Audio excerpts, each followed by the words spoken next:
First, for those that do not know, a mulligan takes place at the start of every single game when you're deciding which cards to keep and which cards to throw back into your deck. Why is this important? Well, deciding which cards to keep in the beginning can completely change the outcome of your game. This is a very different skill than drafting an arena or constructing a deck for constructed play or even playing in the game. It's a very different skill set.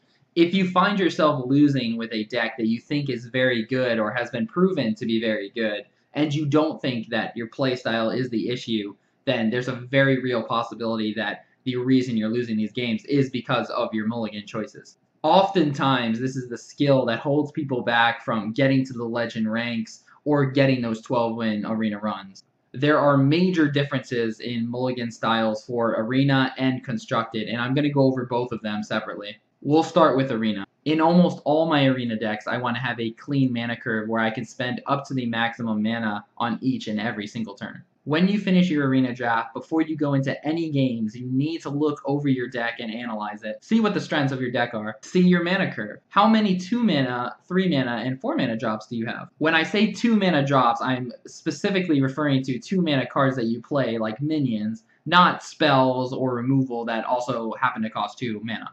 Even check the quality of the cards. All of these prior checks that you're going to be doing is going to affect how you mulligan each and every game. For example, let's say you notice that you have a lot less 2 drops than normal. This means that you're going to be more likely to keep a bad 2 drops in your hand and not throw those back and search for better quality 2 drops. This situation also means that you may be more likely to throw back a 3 mana card in hopes to find the 2 mana card. But of course, that is very dependent on you having more than the normal amount of 3 drops, or at least the correct amount of 3 drops. If your draft was low on both 2 mana drops and 3 mana drops, and your starting hand happened to have a 3 mana drop and no 2, it's important to know that you should not throw back the 3 in hoping to find a 2, because if you miss on the 2 drop and you miss on the 3 drop, you're not going to be playing anything for the first couple turns, and that could easily cost you the game right there.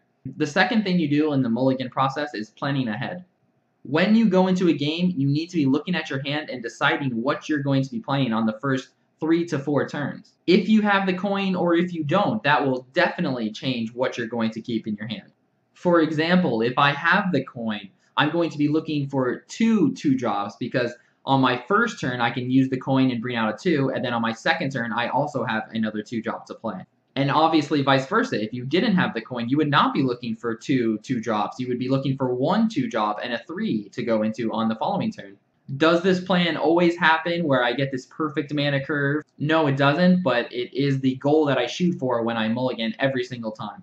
You really want to be spending up to your maximum mana every single turn. You don't want to be playing a 2 mana on turn 3, you don't want to be playing a 3 mana minion on turn 4, and so on. I put an emphasis on spending your mana correctly throughout the game, but there needs to be a huge emphasis on spending your maximum mana in the first few turns. You always want to prioritize your lower mana cost cards to your higher mana cost cards, and specifically for the 2 mana spot. What this means is when you're searching for the correct mana curve, it's okay to throw a 4 and a 5 back looking for a 2. You really need to find a 2 because that is one of the most important things in Arena, is having a 2 drop. And depending on the class you're playing, you could lose the game right there if you don't have a 2 drop to play.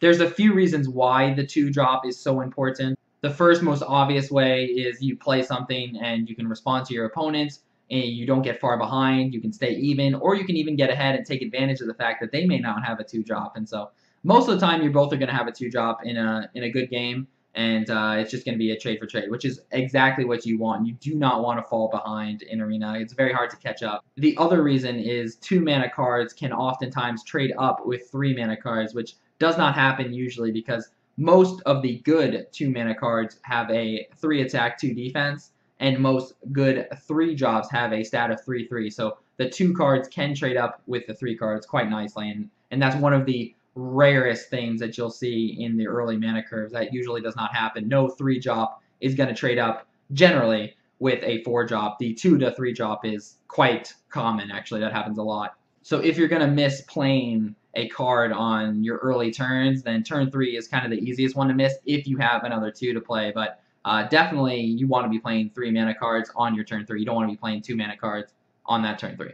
A few examples of my mulligan choices are, let's say that I have the coin. I have 1 4 drop and 3 5 drops. When I say I want the perfect mana curve, in this situation, it does not mean that I throw back only 2 5 drops and keep the 4 in hopes of those 2 cards I sent back will pull in a 2 drop and a 3 drop. No, instead, throw it all back and give yourself the best shot to get that 2 drop and 3 drop. Of course, everything I just said is subjective to change based on your deck or the strategy of your deck. Let's say you had 15 2 drops. Well, perhaps keeping some higher scaled cards in your hand is actually more important if you somehow didn't draw one of your 2 drops, which would be very unlikely. But even in a less drastic situation where you drafted a little more than normal 2 drops, you still want to be careful if you don't have a 2 in your early hand and you're like, well, I have to get one, so I'll just keep the 3, the 4, the 5. And I'll probably get a 2. You need to be careful with that, because if you miss the 2, then suddenly you're behind, and then pretty soon all you're drawing into are 2s, and the strategy of your deck would be significantly worse, obviously. I'll now show you guys some examples of my arena games and what I decided to keep and why I didn't, and hopefully that is helpful for you guys. Alright, playing against a Shaman. Alright, so we have our Innervate. We do have something to innervate into as well. We have the extra card, so that means on turn 2, we can coin Innervate into Druid of the Claw, which is quite nice. Kind of bad against Shaman if they have Hex, but generally they don't keep the Hex in the Mulligan, even against Druid, which can have a great start with Innervate. I'll keep all of this, actually, because of that play. Bloodfin Raptor may be played on turn 3, but that's perfectly fine if that's the case. So turn 1, I'll just pass here. Alright, let's see how we match up against Priest. This is a very bad hand so far. That's very good. So I will get rid of everything but the Raptor. Let's play the Fiery War Axe Warrior. Alright, Harvest Golem is a great card to keep. Do I want to keep the Wrath? Usually I don't, but I may want to. I mean, it's 50-50 if I do or not. I have a lot of 2s. It's one of those cards where it's very situational. You know, in the right situation it's fine, it does 1 for 1. But a lot of times that's what you want your Bluegill Warrior to do, so again, that's not amazing, but it's okay. I'll get rid of it in this case. And now I cry. Alright, let's play the Warlock here. Definitely keep the Knife Juggler. Dragon Link does have some synergy with Knife Juggler, but we can't count on our Knife Juggler surviving 2 turns. That would be unlikely. Plus, we need a 3 more than a 4 right now. See how that goes. Very bad hand, especially since I'm going first. I'm going to need a clean mana curve in the early game, which is not that. Looking for 2s, 3s, and maybe a 4 in there. Oh, well, it's a weird hand, but it'll work, I think. As long as I draw into some of my late game. Let's play against a mage, shall we? Extra card, always good. Okay, we'll keep the Raptor, get rid of everything else. Look for more 2s, preferably. So I have a couple plays I can make here. I can coin out the Raptor, then plan to play Mark of the Wilds. I could just pass and then play Imp Master. Pretty good with Mark of the Wild on the 1/1 as well, but we'll see what he does. Now let's talk a little bit about constructed mulligan choices. Constructed mulligan is quite a bit different than your arena mulligan choices. Mainly because in arena, the emphasis is on a clean mana curve and you're really focused on your own deck. Whereas in constructed, the main emphasis will be on the strategy of your deck and also what your opponent is playing.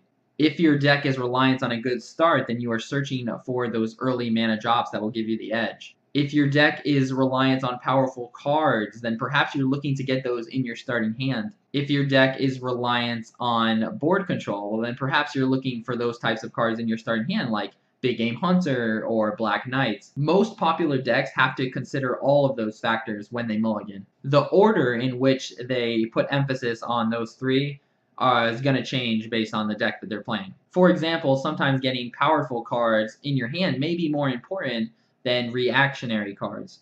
I'll give you guys a few examples of popular mulligan choices in very popular decks right now. Handlock. Handlock is a great example of this because, yes, they have those powerful cards, those Twilight Drakes, those Giants that they can throw out there, and it's great for their own deck. It synergizes well with their hero power, but they also have reactionary cards like Siphon Soul and Big Game Hunter. If you're the Handlock and you are playing against a Rush deck, well then you're going to want to keep things like Hellfire and Shadow Flame. But if you're playing against a Control deck, well then you may put emphasis more on keeping the Twilight Drake and the Mountain Giants. In Druid, you are pretty much always looking for Innervates and Wild Growths in your starting hand. But in the case that you're playing a Druid, well, perhaps you're putting a little more emphasis on keeping the Black Knight that you got in your starting hand, because that is a swing play that could absolutely win you the game if you land it. If you're playing Hunter, well, sometimes keeping the Buzzard Unleash combo is quite good against Zoo, instead of looking for your more powerful cards, such as